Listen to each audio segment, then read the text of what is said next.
Welcome to Mostly Just Perfumes. I am Max, and here we talk about fragrances with an eye on the value overall.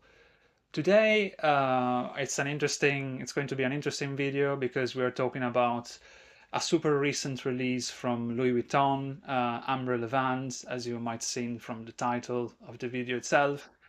It's their first in 2026, and as all the other releases from the house, it's from Jacques Cavallier-Belletrud. He's the in-house perfumer that they hired originally to develop their whole perfume range. I think they started from 2016 with the very first one. And to date, Jacques Cavallier-Belletrud released 48 fragrances since then, so roughly in 10 years' time. Um, the reason why I wanted to talk to you about this fragrance today is because it has been recently launched, maybe a week ago here in the UK. So I had the opportunity to test it on skin and on clothes twice. So I think I have enough material at this point to at least go through a first impression. So before we get into the fragrance itself, I think we should spend a few words without getting into the deepest of the details, because maybe that's material for another video. But we should be talking about Jacques' portfolio. And I didn't know this. I apologize here. Apparently, he's one of the people in the team who developed the original Acqua di Gio along with Morias. So obviously, he's been working on many famous or iconic rather perfumes and DNAs. He's been also the person behind Tigar from Bulgari, and he's developed I think the whole range of Le Gemme, which is the expensive line from Bulgari, if you know. And obviously, he's worked on many iconic or at least quite representative of the current mainstream perfumes from LV perspective, the likes of Imagination, Pacific Chill, Meteor, and so on and so forth. Whether you like his style or not, I understand and I believe that he should be recognized for the variety of DNAs that he's been putting together. I think that there's not many perfumers around who can do that, and this probably comes from his, let's say, classic education or experience being a French trained perfumer. Before we go into the specifics of Ambre Levant, I'd like to say that given my experience with a few fragrances from Louis Vuitton that I might have owned in the past or I most likely tested, I can't really say that I can't really point at a fragrance that struck me for being super sophisticated or very complex, and I think even Ambre Levant fits this kind of description. So, what is Ambre Levant? Ambre Levant apparently is meant to represent, according to Louis Vuitton's description, is meant to represent the golden hour in the Middle East. So the moment either before or after the sunset. So imagine that. That is the description that we are given. And I think based on my experience, given the fact that this fragrance has some kind of an ambery orangey imprinting, I think, and it's pretty light. I think they nailed that. Let's give them that for sure. But in terms of scent profile, what are we getting here? So the fragrance, as I already alluded to, it's pretty simple in how it's perceived, at least from my nose.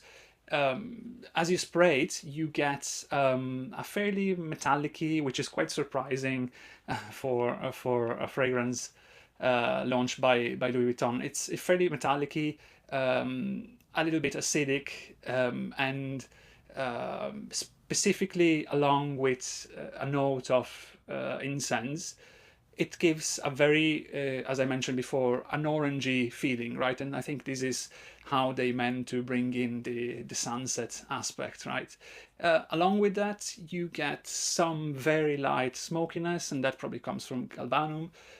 And at the same time, this fragrance also contains oud, whether it's in high or low proportion.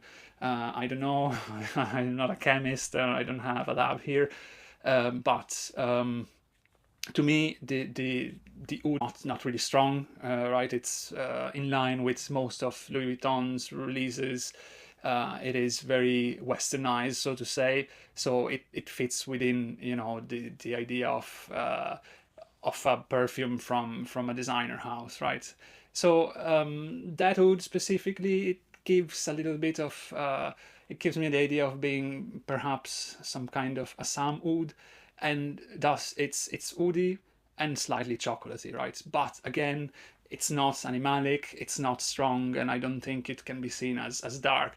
Maybe it is a little bit of a hint to the darkness that comes from after rather the sunset, so perhaps this was the intention.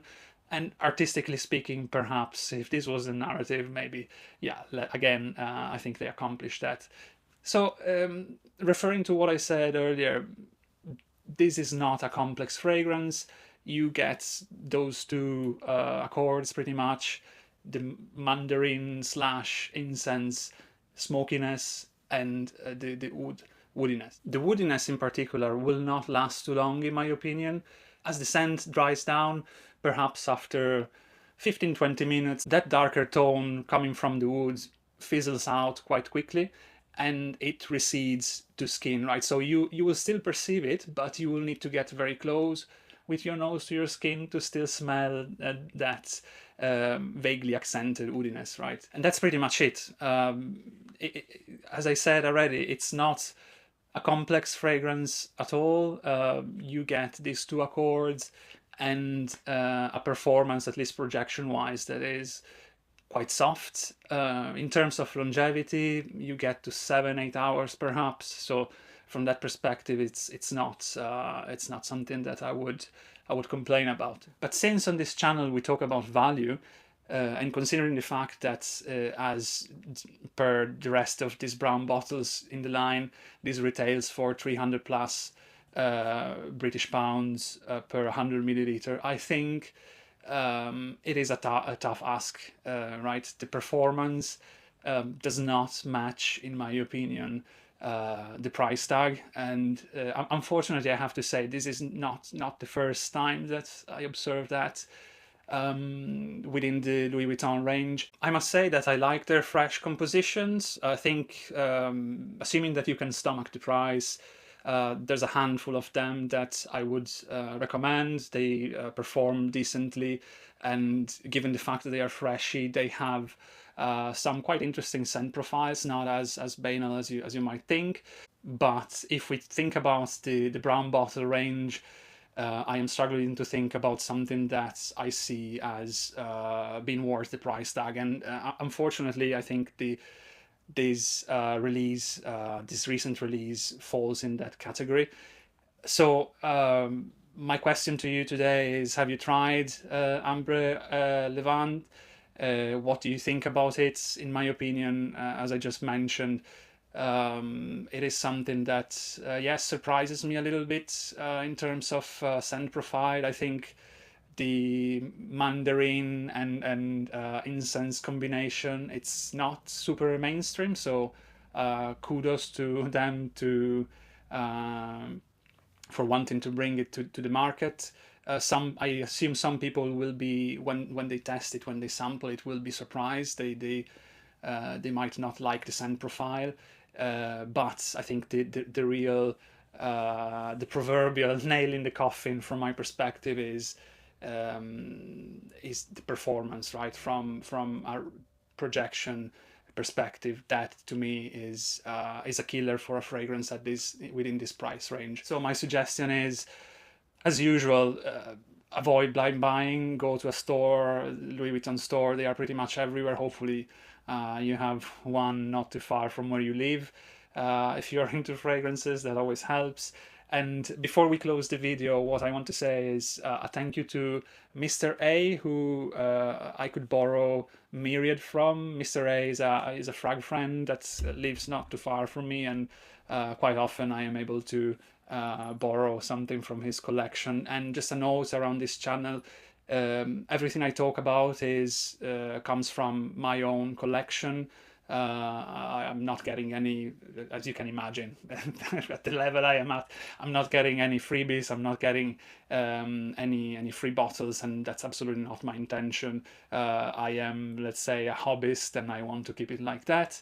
But I am thankful to Mr. A for you know, being so good and allow me to borrow some of his bottles every so often, and that allows me to expand my view on the fragrance industry. And so that's all I have to say today. I'm curious to understand from you if you managed to try Ambre Levant yet, what your experience was. Did you try it? Would you consider buying it? Or which other Louis Vuitton fragrance would you consider buying instead? I am all ears, and I want to know your opinion. Obviously, if you like the video, you know where the bottom is down below. And if you want to see me again more frequently, perhaps, imagine that, you can also consider subscribing. And if you have any feedback as well on the video, constructive, of course, please write it down below. I'm, again, all ears to improve any aspect of what I'm doing at the moment, from, you know, the lighting, the audio, anything else that you want to say, please. It's absolutely welcome, and I will always reply to your comments. All right, so that's all for today, and thank you very much for watching again. Goodbye.